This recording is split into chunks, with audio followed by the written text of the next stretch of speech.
सबैजनालाई साहेब बन्दगी म रोहित राई फेरि पनि तपाईहरुको अगाडि उपस्थित भएको छु। आज चाहिँ धेरै दिन बाद मैले के को भ्लग लिएको छु भन्दाखेरि चाहिँ आज चाहिँ 1 तारिक हो 2025 को पेदोङ कबीरपन्थ बाल विकासको चाहिँ आज एउटा एक्जाम छ। यो एक्जाम चाहिँ हामीले गरेको धेरै वर्ष भइसक्यो, कन्टिन्युअसली हामीले एक्जाम गर्दैछ र आज चाहिँ यो एक्जामको बारेमा तपाईहरुलाई सानो ग्लिम्स इन्फर्मेसन र आजको दिनको भरिको भ्लग देखाउने छु। आशा छ तपाईलाई मन पर्छ होला भनेर हामीले एक्जाममा के गराउँछौं के गर्दैछौं भनेर म तपाईलाई अगाडि भिडियोमा भन्ने छु। र म अहिले सक्षम भवनमा आइसकेको छु है। म अगाडि आइसकेको छु किनभने धेरैवटा काम छ। बिस्तारै बिस्तारै नानीहरु पनि थुप्रिँदै जान्छ, सबैजनालाई म चिनाउँछु र मलाई आशा छ तपाईहरुले यो भ्लग मन पराइदिनु हुन्छ भनेर। So let's go.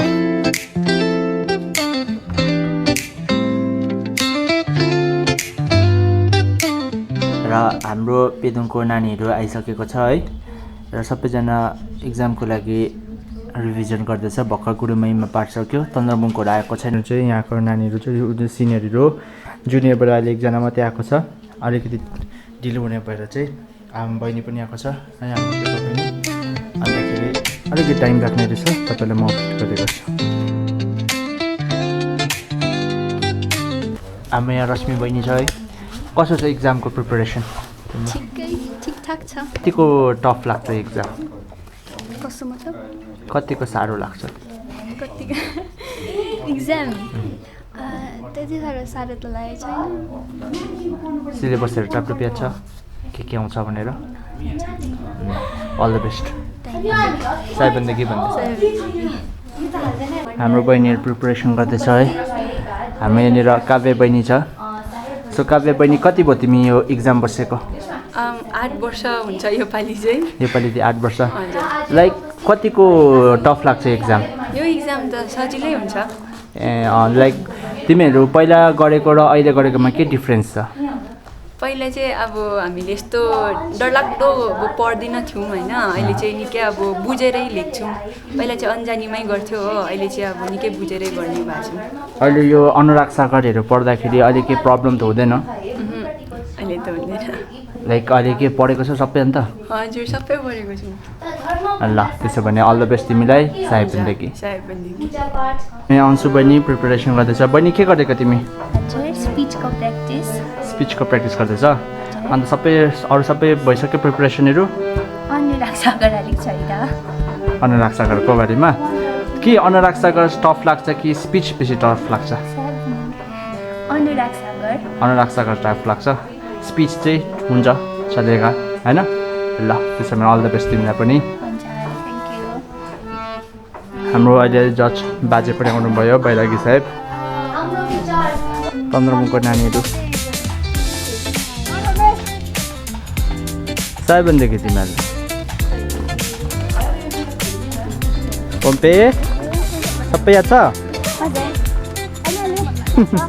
मैले हाम्रो सेक्रेटरी हामी माताको सेक्रेटरी अहिले भर्खर दर्शन दिनु हुँदैछ। अब चाहिँ सबै नानीहरु आइसक्यो है। सिनियरहरु चाहिँ जुनियरहरु पनि 1-2 जना आउनु छ। सबैजना नानीहरु आइसक्यो है। जम्मा गरेर सिनियरहरु 11 जना रहेछ, जुनियरहरु 8-9 जना छ। यो उनीहरुको मार्कसिटहरुको है। हाम्रो जजेसहरुको लागि त्यहाँ जग्गा छ। So let's go. अब हामी हाम्रो एक्जाम सुरु गर्ने बेला छौं।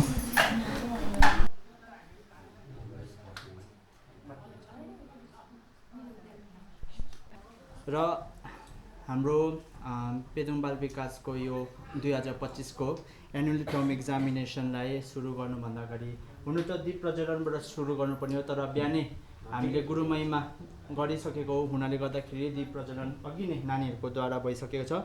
तर पनि हाम्रो यहाँनिर आज हाम्रो निर्णायक मण्डलीकै बैरागी साहेबहरुलाई नै साहेबप्रति एउटा हाम्रो पुष्पार्पण साथै पुष्पको एउटा हाम्रो यहाँनिर खदा अर्पण गरिदिनुहोस् पनि बन्दगी टकर्छु। साहेब बन्दगी पुष्प।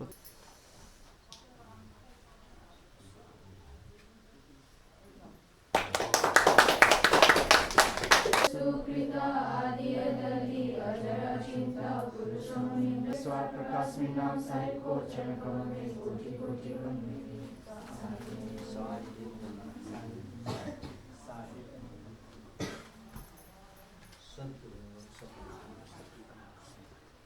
र हाम्रो बैरागी साहेबहरूलाई आफ्नो आसन ग्रहण गरिदिनुहोस् भन्ने बन्दगी टक्राउँदैछु। साथै नानीहरूलाई पनि आफ्नो आफ्नो आसन ग्रहण गरिदिनुहोस् भन्ने बन्दगी टक्राउँदैछु। र कार्यालय आफ्नो कार्यक्रमलाई अगाडि बढाउँदै अब हाम्रो कार्यक्रम रहेको रहेछ स्वागत मन्तव्यको लागि। त्यसको लागि म यहाँनिर हाम्रो दिदी अनुप्रिया माई साहेबलाई अगाडि निम्ताउँदैछु। साहेब बन्दगी साहेब। स्वाद प्रकाश मुनिनाम साहेबको चरण कमलमा मेरो कोटि कोटि बन्दगी। साथै नवदित वंशाचार्य उदित मुनिनाम साहेबको चरण कमलमा मेरो कोटि कोटि बन्दगी। र म आज तपाईँहरूको समक्ष स्वागत सम्भाषणको निम्ति अगाडि खडा भएको छु। र हाम्रो र यो इक्जाम हामीले होइन कन्डक्ट गर्नुभन्दा अघि हामीलाई निर्णायक मण्डलीको एकदमै आवश्यक परेको छ र उनीहरूले एकदमै इम्पोर्टेन्ट रोल प्ले गर्दै हाम्रो बाल विकास तर्फबाट खदा अर्पण गर्दै स्वागत जनाउँदै स्वागत बन्दी गर्न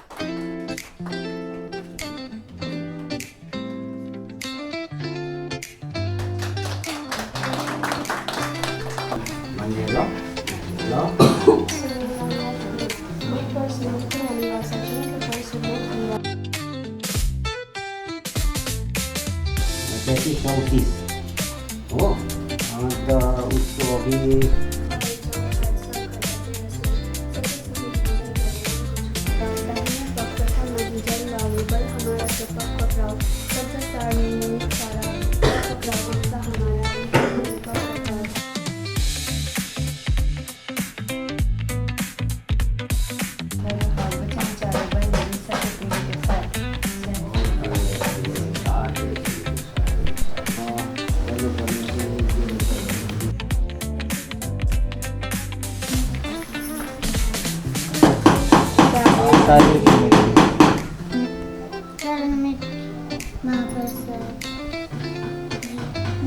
मन्दिरमा प्रसाद चढिन साथसाथै मिटिङ अर्धमा सद्गुरुको विचारको स्मरण गर्दै साथै उनीको स्वरूप पंक्षी हजुर साथ प्रकाश नाम साहेबको चरण कमलमा मेरो कोटि कोटिको बन्दगी साहेब बन्दगी। साथै पूर्वथानमा विराजमान हुनुभएका मिथिने गुरुदेवको चरण कमलमा पनि मेरो कोटि कोटिको बन्दगी साहेब बन्दगी। र आज हाम्रो उपस्थित हुनुभएको निर्णायक मण्डलीको स्थानमा विराजमान हुनुभएको हाम्रो दुई बैरागी साहेबहरूको चरण कमलमा पनि मेरो कोटि कोटिको बन्दगी टक्राउँदैछु। र उपस्थित यहाँ सम्पूर्ण सन्तहरूलाई पनि मेरोबाट कोटि कोटिको बन्दगी टक्राउँदैछु साहेब बन्दगी। र आज म यहाँहरूको समक्ष धर्मले युवाहरूलाई कसरी गलत बाटोबाट जोगाउँछ भन्ने विषयमा केही बोल्न गइरहेको छु।